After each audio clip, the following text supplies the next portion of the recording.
今日就帶大家嚟試下一間喺福岡天神區嘅麵包放題店。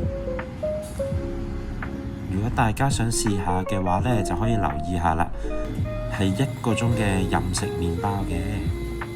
地下呢一層呢，就係佢自己嘅零售店。咁放題嘅部分呢，就會上1層樓。呢一個呢，就係佢擺放麵包嘅位置啦。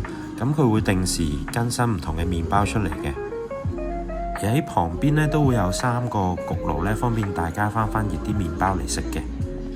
喺另一邊都有餐湯同埋少少麵包嘅。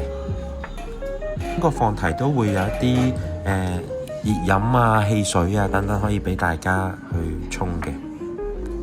而餐區呢，都有幾多唔同嘅位置可以揀嘅，有吧台啊、家庭嘅台啊、梳化位等等嘅。